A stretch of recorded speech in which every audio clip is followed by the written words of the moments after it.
Thanks so much for joining us here at Elevate with C&M Coaching. My name's Maggie, and today I have another call of the week for you. This call today sort of falls in line with the constant theme that we've been discussing, which is internet leads and responding to internet leads. And what I have for you today is an example phone call that we took posing as a customer when we did a mystery shop for one of our clients.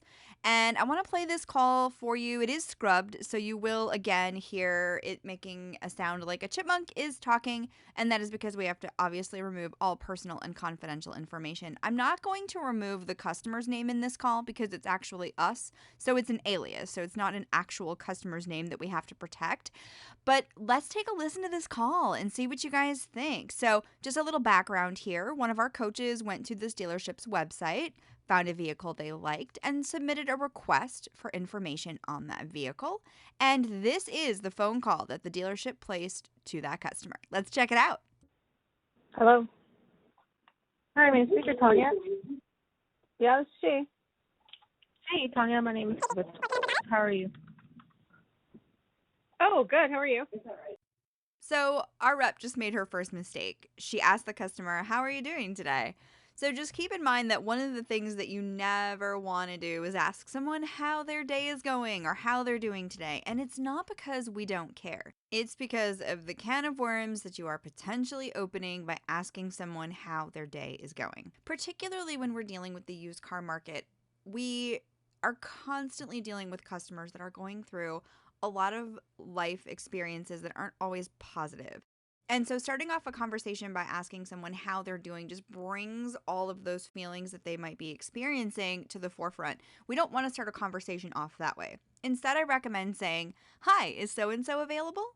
Instead of assuming the person who answers is the person that you need to speak with, ask for the customer. Then say, "Hi, this is Maggie calling from ABC Motors. I hope I've caught you at a great time today. The reason I've called is to thank you so much for giving us the opportunity to earn your business. Let's talk a little bit about the information that I received from you. It looks like here you were on our website checking out our inventory. Is that right?" And then I'll pause.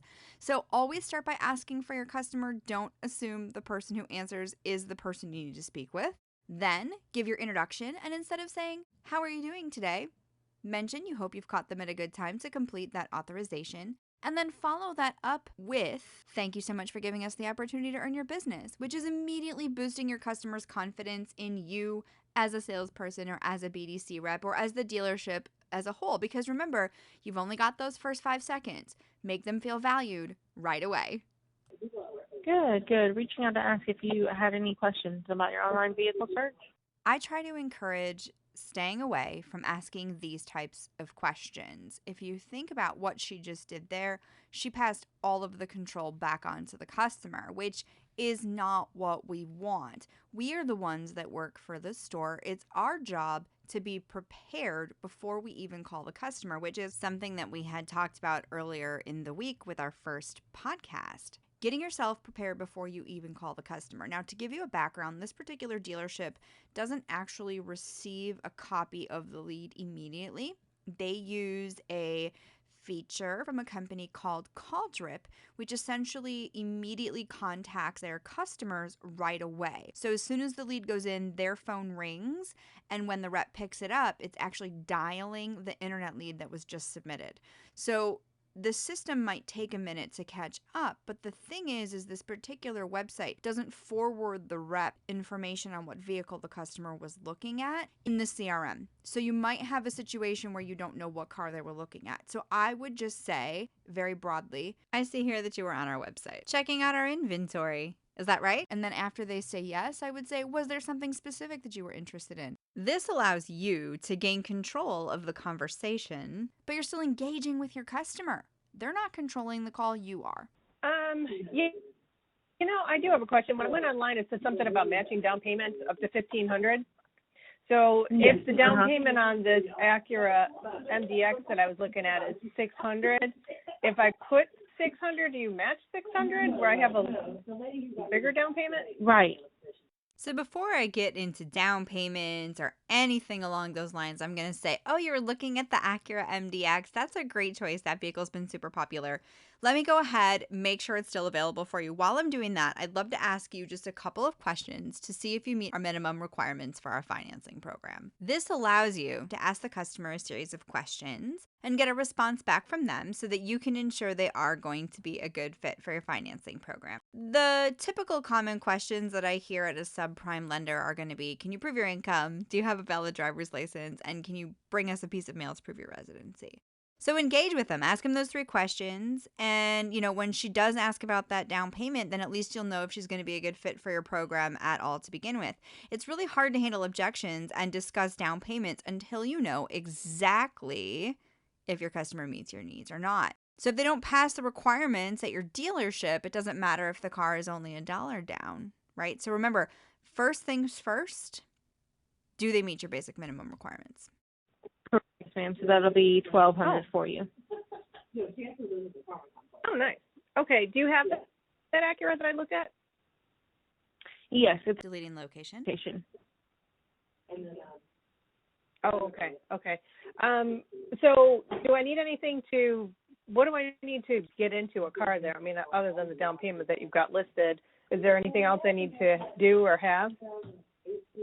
So we'll need 2 of your most recent paycheck stubs or bank statements, your driver's license, and that down payment and cash or card. So this is great. I'm glad that she went over the basic requirements here, but this is not the way that I would recommend that you do it.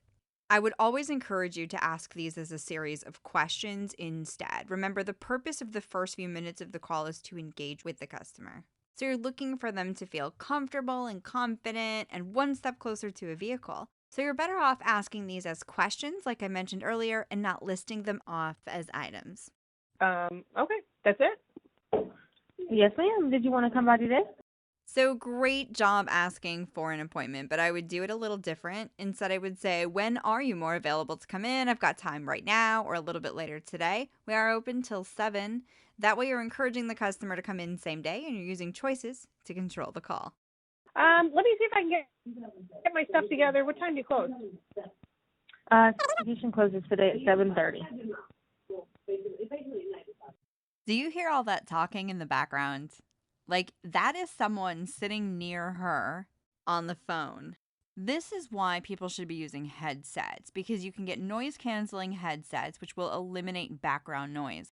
If you really wanted to, you could probably amplify the volume and hear that entire conversation that's going on in the background. And that is not a good idea, especially if they're discussing personal and confidential things, or it could be a collector negotiating with a customer. You don't want other people to hear those conversations occurring. 7:30. All right, let me see if I can Yes, get ma'am. over there today. I don't know if I'll be able to, but I'm going to try. Okay, not a problem. If you have any questions, just give me a call back.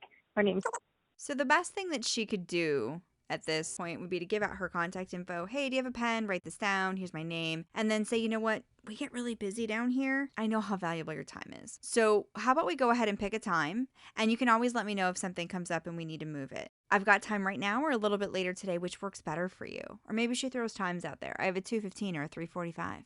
Go for a tentative appointment. What have you got to lose? Ask again. Okay. All right, thanks. alrighty. Thank you. So I really feel like this call kind of highlights the reasons why a company like C&M Coaching exists.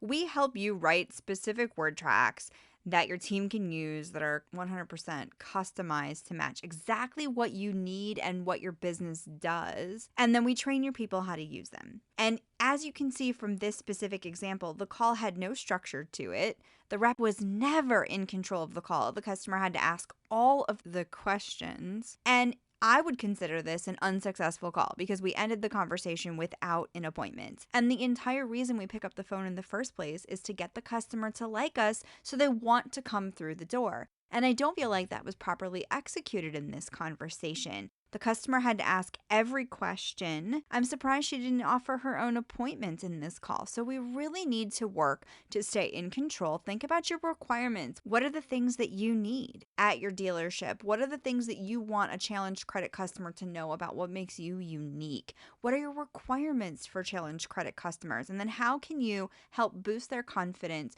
so that they want to actually do business with you. We don't want people to feel like it's just another used car that's going to break down and we're just here to scam them. We want people to feel like we're here to help because that's what we're here for. They need you and you need them.